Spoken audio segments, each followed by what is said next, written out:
नमस्कार, मैं हूं आपके साथ नितीशा बंसल। आज है चैत्र नवरात्र का समापन, यानी कि आज है नवमी। ऐसे में आज के दिन कुछ शुभ खरीदारी करने का विशेष महत्व होता है। तो देखते हैं कि आज नवमी के दिन मां के आशीर्वाद से क्या नया खरीदे, घर या गाड़ी। नवमी के दिन का क्या है सबसे उपयुक्त समय, किस जातक के लिए क्या खरीदना होगा फायदेमंद। ऐसे में एक बार फिर हम हाजिर हैं लेकर अपना खास कार्यक्रम, जिसमें आज हम बताएंगे कि आप नवरात्र के इस आखिरी दिन यानी कि नवमी के दिन राशि अनुसार क्या खरीदें। कार्यक्रम में हमारा साथ देने के लिए मौजूद हैं विश्वविख्यात ज्योतिषाचार्य आचार्य पंडित वैभव नाथ शर्मा जी। आपका हमारे कार्यक्रम में बहुत बहुत स्वागत है।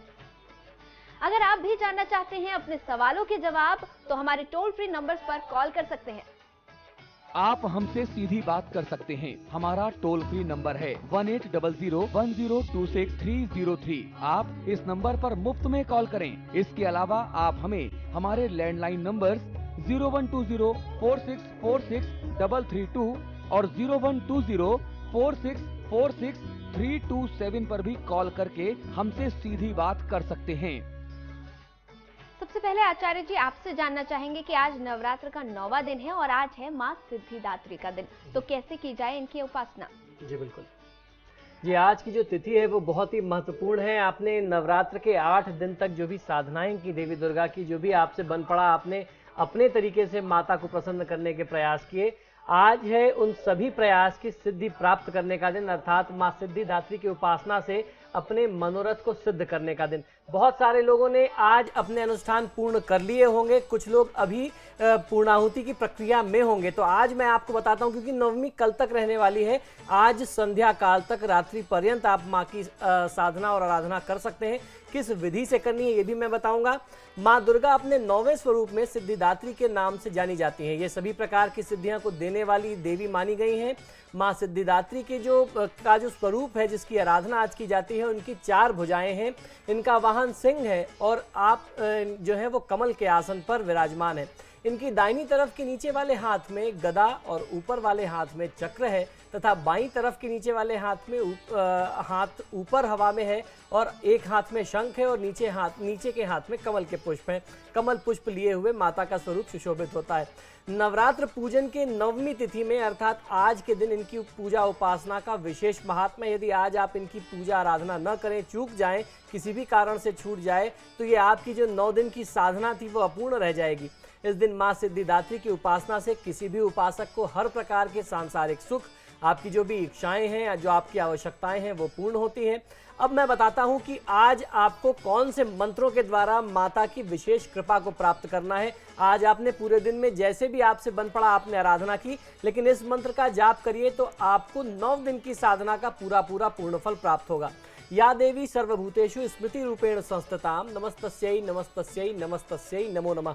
इस मंत्र का जाप कर लेने से आपको नवरात्र की साधना का बहुत अच्छा लाभ मिलता है। हर प्रकार के पापों का नाश होता है। भक्ति और शक्ति की प्राप्ति के साथ साथ आपकी जो आकांक्षाएं हैं, जो कामनाएं हैं, जो मनोरथ हैं, जो काफी समय से अपूर्ण थे, वह सिद्ध होते हैं। बिल्कुल आचार्य जी, इस वक्त हमारे साथ एक दर्शक सहारनपुर से जुड़ गई हैं। मंजू जी, अपना प्रश्न कीजिए और साथ ही साथ अपना जन्म विवरण भी दें। हेलो जी पंडित जी, नमस्कार। जी नमस्कार। पंडित जी, मुझे अपने भाई के बारे में पूछना है। जी। उसका जन्म है 20 जनवरी 1993 जी। और 6:45 बजे शाम के। जी। सहारनपुर में ही है। उसके भविष्य के बारे में और पढ़ाई के बारे में पूछना है। वो 12th में है। जी, देखिए, इस बच्चे के लिए पढ़ाई के लिए बहुत अच्छी स्थिति बनती है, लेकिन शुक्र की महादशा में जो केतु की अंतर्दशा है वो कहीं ना कहीं से इसकी पढ़ाई में इसकी एकाग्रता को, कंसंट्रेशन को भंग करती है, व्यवधान और बाधा उत्पन्न करती है। ऐसी परिस्थिति में आपके पूरे परिवार को आवश्यकता है कि माँ लक्ष्मी और सरस्वती की आराधना तो करें ही करें, साथ में पशु पक्षियों के लिए भोजन और अन्न की व्यवस्था, अन्न जल की व्यवस्था यदि आप करते हैं तो राहु जनित दोषों में बहुत अच्छा लाभ मिलता है।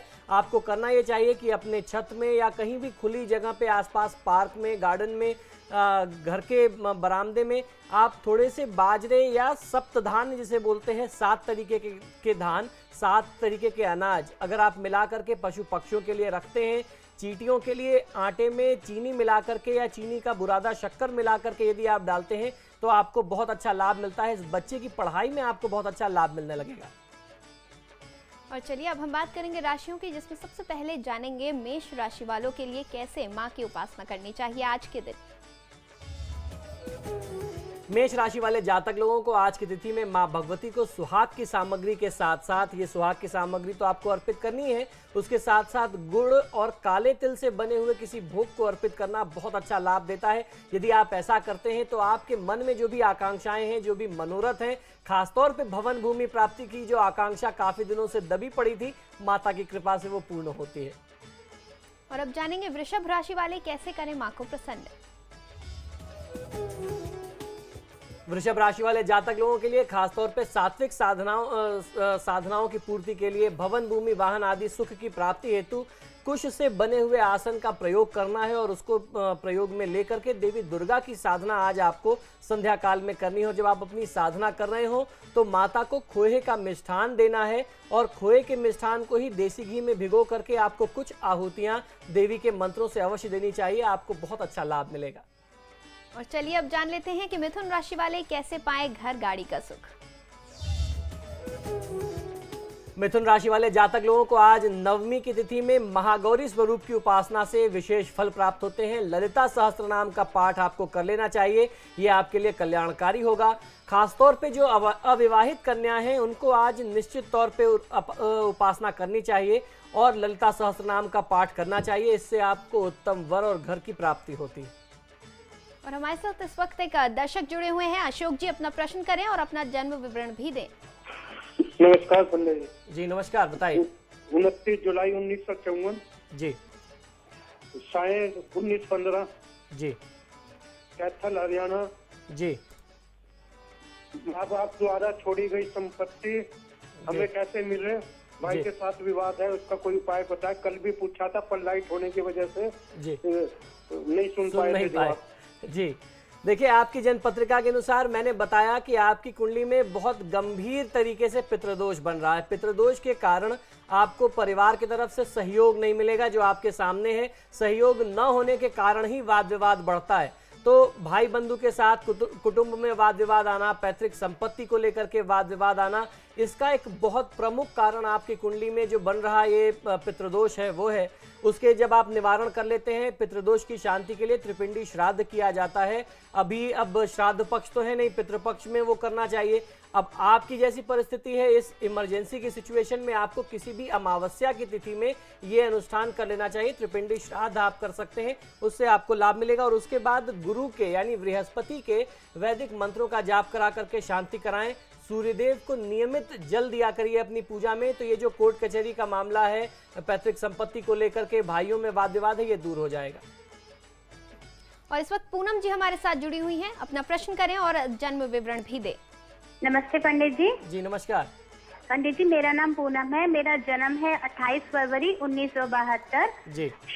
सुबह के 7 बजे और जन्म स्थान है हापुड़। जी पंडित जी, मैं कपड़े का काम करती हूँ, अपने घर में ही बुटीक चलाती हूँ। मेरा काम आजकल कुछ अच्छा नहीं चल रहा और मैं अपना राशि जो है, मेरी क्या राशि बनती है उसके बारे में बताइए। देखिए, आपकी जन्म पत्रिका के अनुसार राशि बनती है सिंह और आपकी कुंडली में चंद्रमा की महादशा में सूर्य की अंतर्दशा चल रही है। चंद्रमा आपकी कुंडली में 6ठे भाव का स्वामी है और सूर्य जो है वो 7वें भाव का स्वामी है। कुंभ लग्न की आपकी पत्रिका है। तो जिस भी जातक की कुंडली में 6ठे और 7वें भाव की दशा चले, ये दोनों भाव जो है बहुत अच्छे नहीं माने गए हैं। ये हमेशा आपको नुकसान देंगे, क्षति देंगे, रुपए पैसे का नुकसान, मानसिक तनाव, स्वास्थ्य की समस्या देंगे। तो इस समय मैं आपको एक सुझाव ये देता हूँ कि अभी घबरा करके या जल्दीबाजी में बिजनेस में ज़्यादा फायदा लेने के लिए कोई बहुत बड़ा इन्वेस्टमेंट मत करिएगा। ये आपके लिए पहला सुझाव रहा। दूसरा सुझाव ये है कि आप किसी को अपना पार्टनर ना बनाएं, किसी को अपने साथ अपने काम में जोड़े ना, नहीं तो आपको धोखा मिल जाएगा, उसमें भी आपको क्षति मिलेगी। और इस समय में अपने ऊपर बहुत ज़्यादा तनाव और दबाव नहीं लेना चाहिए। वर्तमान समय में देवी की आराधना के साथ साथ आपको भगवान शिव की आराधना, क्योंकि सूर्य और चंद्रमा की दशा चल रही है, इस समय में आपको भगवान शिव की आराधना से बहुत अच्छा लाभ मिलेगा। आपको सूर्यदेव को सुबह सुबह उठ करके जल भी देना चाहिए स्नान के उपरांत। और एक बार फिर हम बात करेंगे राशियों की और जानेंगे कर्क राशि वाले जातक लोगों को क्या कुछ उपाय करने चाहिए। कर्क राशि वाले जातक लोगों को आज दक्षिण की दिशा की ओर मुख करके देवी काली की पूजा आराधना करने चाहिए। पीले रंग के वस्त्र को धारण करें और पीले रंग के आसन का प्रयोग करें अपनी साधना के लिए। 11 पाठ दुर्गा चालीसा का यदि आज आप करते हैं तो आपको बहुत अच्छा लाभ मिलेगा। आपकी साधना के लिए विशेष काल होगा सायंकाल 8 बजे से लेकर के 10 बजे तक, यानी रात में 8 से 10 का जो समय है वो आपके लिए सबसे उपयुक्त काल होगा आपकी इस विशेष साधना के लिए। और चलिए अब जान लेते हैं कि सिंह राशि वाले कैसे मां का आशीर्वाद प्राप्त करें। सिंह राशि वाले जातक लोगों को आवश्यकता है कि आज आपको देवी तारा की उपासना करनी चाहिए, जिसका अर्थ होता है तारने वाली, अर्थात आपको भवसागर से पार लगाने की अगर कोई क्षमता रखता है तो माँ तारा रखती है। आज आप इनकी विशेष आराधना करें। इनकी पूजा उपासना से जातक को आजीविका में उन्नति प्राप्त होती है, वाणी की सिद्धि मिलती है। आप किसी से बात करते हैं तो लोग आपकी बात से प्रभावित होकर के आपको लाभ देते हैं। और इनकी पूजा में आपको पुष्प का प्रयोग करना चाहिए। सफ़ेद और गुलाबी लाल पुष्प का प्रयोग करेंगे तो आपको बहुत अच्छा लाभ मिलेगा। इसके साथ साथ ओम ह्रीं त्रीं हूं फट इस मंत्र का 1100 बार जप कर लेना आपको बहुत अच्छा लाभ देगा। और चलिए अब हम बात करेंगे कन्या राशि की, जानेंगे कैसे वो मां को प्रसन्न करें। कन्या राशि वाले जातक लोगों को आज आवश्यकता है कि मां कमला की विशेष आराधना करें आप तो बहुत अच्छा फायदा मिल सकता है। उनकी साधना के लिए नमः कमल वासिन्ये स्वाहा इस मंत्र का आपको 11 बार 11 माला का जाप कर लेना चाहिए, बहुत अच्छा लाभ मिलता है। 11 माला का अर्थ ये हो गया कि कम से कम 1100 बार आप जाप करें। श्री सूक्त का पाठ करेंगे तो आपको शुभ फलों की प्राप्ति होगी। आपके बनते कामों में जो बार बार बाधा आती थी, कोर्ट कचहरी के मुकदमे चलते थे, वाद विवाद रहता था, घर में बहुत ज़्यादा नकारात्मक ऊर्जा है, घर में परिजनों में आपस में वाद विवाद और तनाव रहता है, इस छोटे से उपाय से आज की रात में यदि आप करते हैं संध्या काल में तो बहुत अच्छा लाभ मिलेगा। हर प्रकार के दुखों और कष्टों से मुक्ति मिलेगी। और आचार्य जी, इस बीच हमारे साथ एक दर्शक जुड़ी हुई है, कविता जी, अपना प्रश्न करें और साथ ही साथ जन्म विवरण भी दें। जी बताएं। हेलो हेलो, हाँ जी, नमस्कार पंडित जी। जी नमस्कार, बताइए, सुन रहा हूँ। पंडित जी, मेरा प्रश्न मेरे पति को लेकर के है। जी पंडित जी, हमने मकान शुरू करा है जी और तब से ही वो टेंशन में है और अब 2-3 महीने से पंडित जी इतना ज्यादा टेंशन हो गया उनको जी कि बिल्कुल एक तरह से समझो डिप्रेशन में आ गए हैं। जी बिल्कुल कविता जी, डिप्रेशन में आने की आवश्यकता नहीं है। आप मुझे अपने पतिदेव का जन्म विवरण बताइए, जहाँ तक हो सकेगी सहायता करूंगा। उनकी जन्म डेट पंडित जी 5/11/62। जी समय बता दें। समय दोपहर के 1 बजे के लगभग, समय पूरा पक्का नहीं पता है। जन्म स्थान बता दीजिए। सहारनपुर। जी देखिए, इनकी जन्म पत्रिका के अनुसार शनि की महादशा में केतु की अंतर्दशा चल रही है। अब इसको संयोग कह लें या जो भी आप समझें, इनकी कुंडली में, आपके पतिदेव की कुंडली में जो चतुर्थ भाव है वो मंगल का स्थान है। मंगल नीच का है राहु के साथ, उस पर शनि की दृष्टि है। अब ऐसी परिस्थिति में कोई व्यक्ति अपना घर बनाना चाहेगा तो उसको बहुत ज़्यादा दुविधा आएगी। मुझे याद है इसी कार्यक्रम के शुरुआत में दूसरे या तीसरे एपिसोड में हम लोगों ने ये चर्चा की थी कि जब किसी व्यक्ति को अपना प्लॉट लेकर के घर बनाने में दिक्कत आए तो क्या करना चाहिए। ये कुंडली के योग होते हैं। ऐसी परिस्थिति में लोगों को फ्लैट सीधे एक बार में खरीद लेना वो ज़्यादा अच्छा होता है। उसमें भी दिक्कत आएगी, बाधा आएगी, नो डाउट उसमें दिक्कत रहती है, लेकिन कुछ उपाय करा करके फ्लैट खरीद लेना या बने बनाए घर का ऑप्शन ले लेना, चुन लेना, वो ज़्यादा ठीक होता है बनस्पत सारी जिम्मेदारी खुद लेकर के मकान बनाना। तो अब क्योंकि शुरुआत कर दी गई है तो ऐसी परिस्थिति में आपको सुझाव ये दूंगा कि राहु केतु और शनि मंगल इन 4 ग्रहों के वैदिक मंत्रों का जाप करा करके शांति करा लें, नहीं तो आपके पतिदेव के लिए स्थिति और खराब होती जाएगी। उनको हाई बीपी से संबंधित, ब्लड से संबंधित, कुछ रक्त से संबंधित बड़ी समस्या भी भविष्य में आ सकती है, क्योंकि ये जो नीच के मंगल का संयोग बन रहा है राहु और केतु के साथ, वो इनकी कुंडली में सप्तम भाव में बन रहा है। ये इनके लिए बहुत अच्छा नहीं है। और यहाँ एक छोटे से ब्रेक के लिए रुक रहे हैं, जल्द हाजिर होंगे अपने कार्यक्रम के साथ जिसका नाम है माँ दिलाएगी घर गाड़ी।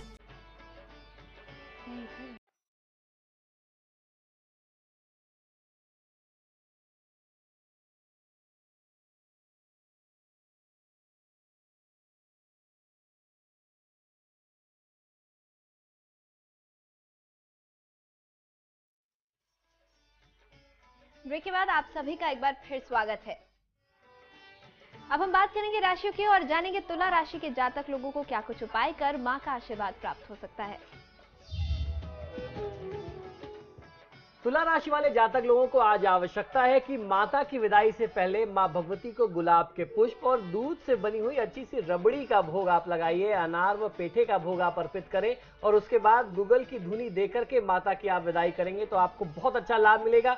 माँ भी राजी खुशी घर जाएगी और आपको आशीर्वाद देकर के जाएगी। आपका घर कभी अन्न और धन से खाली नहीं रहेगा। और अब हम जानेंगे कि वृश्चिक राशि वाले कैसे मां को प्रसन्न कर घर और वाहन का सुख प्राप्त कर सकते हैं। वृश्चिक राशि वाले जातक लोगों को आज जायफल, किशमिश, आंवले, केले और गुड़ की खाड़, देसी घी, गेहूं, शहद, जौ, तिल, बिल्व पत्र, बेल का पत्र, नारियल, इन सारी चीजों को मिला करके इससे हवन सामग्री बना करके, भविष्य बना करके इससे आहुति देनी चाहिए। इन सारी चीजों से यदि आप हवन करते हैं तो आपका अन्न और धन का भंडार भरा रहता है। आपकी जो भी आकांक्षाएं हैं, खासतौर पे भवन, भूमि और वाहन प्राप्त करने की, जिसमें बार बार बाधा और विघ्न आते थे, वो सब दूर हो जाएगी और आपको धन का और अपने परिवार का, अपने घर और वाहन का सुख लेने का अवसर मिलेगा।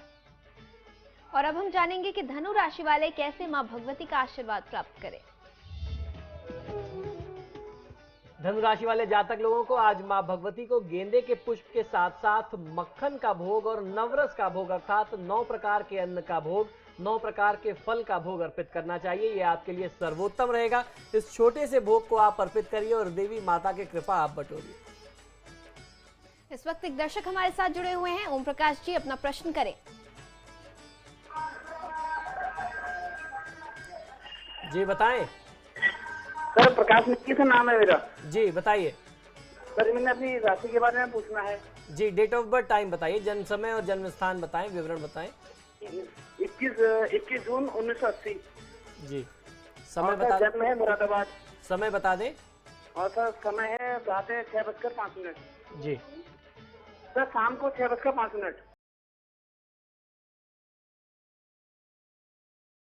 अरे बताइए।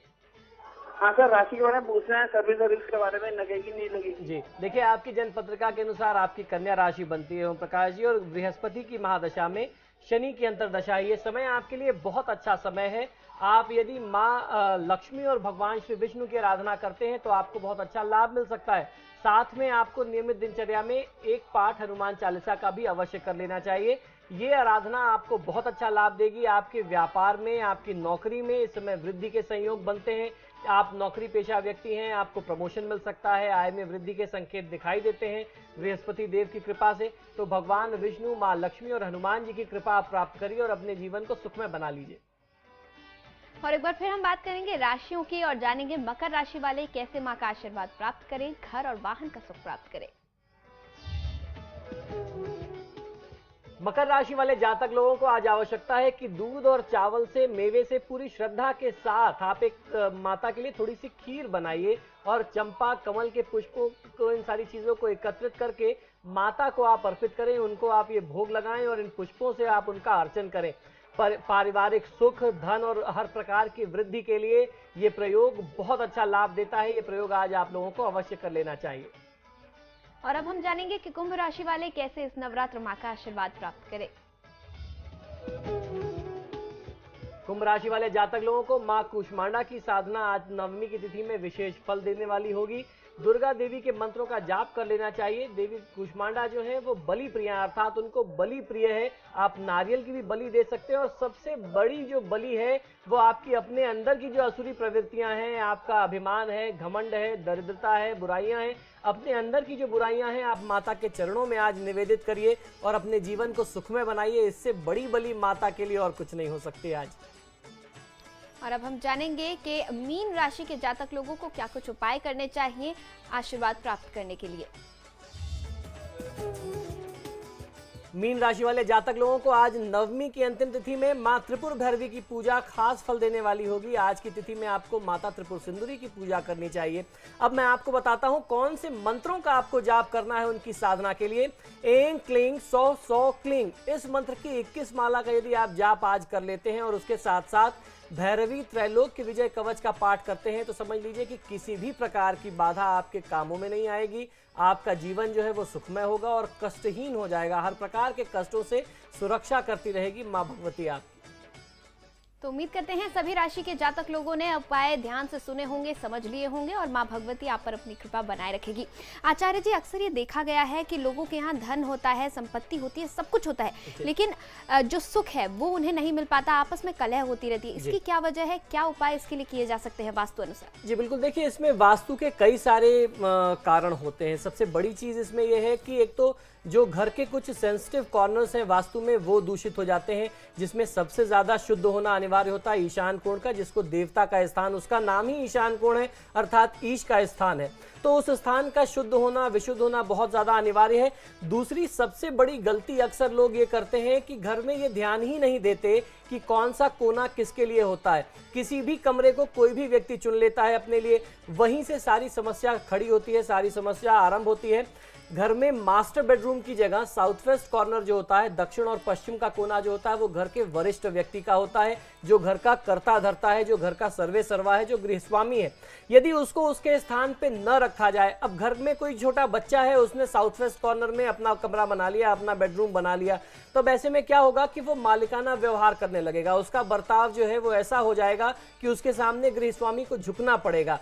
अगर वहीं पे गृहस्वामी का भाई रहने लगता है, पता चला छोटा भाई है और वो साउथ वेस्ट कॉर्नर में रहने लगा, अब उनका अधिकार अपने घर पर भी हो जाएगा, परिवार के लोग भी उनकी हाँ में हाँ मिलाएंगे, आपका सारा व्यापार भी उसके कंट्रोल में होगा। ऐसे में क्या होता है कि गृहस्वामी का जो एक आदर होना चाहिए, सम्मान होना चाहिए परिवार में, वो समय समय पर कटता है। तो ऐसी परिस्थिति में फिर परिवार में वाद विवाद की स्थिति आती है। फिर वो कहेंगे कि नहीं, मुझे अपनी सारी चीजें अलग करनी है, मुझे बिजनेस अलग करना है, फैमिली अलग चाहिए। तो इन चीजों को बचाना चाहिए। घर में दक्षिण पश्चिम का जो स्थान है वो घर के गृहस्वामी का है, और उसके अलावा साउथ ईस्ट का कमरा हो गया। अगर दक्षिण और पूर्व के कोने में, आग्नेय कोण में कोई कमरा है तो आप अपने छोटे भाई को दे सकते हैं, छोटे बच्चों को दे सकते हैं। नॉर्थ वेस्ट में कोई कमरा है तो वो घर में बच्चे ले सकते हैं। दक्षिण और पश्चिम का कमरा जो है वो घर के प्रधान का होता है, वो जरूर होना चाहिए। जब तक प्रधान वहां नहीं रहेगा तो उसका कंट्रोल, उसका नियंत्रण अपने परिवार और अपने व्यापार में नहीं होगा। नियंत्रण नहीं आएगा तो घर में सुख समृद्धि नहीं होगी। जी आचार्य जी, आप हमारे स्टूडियो में आए, बहुत बहुत शुक्रिया आपका। धन्यवाद। और इस खास कार्यक्रम में बस इतना ही। आप देखते रहिए समाचार प्लस।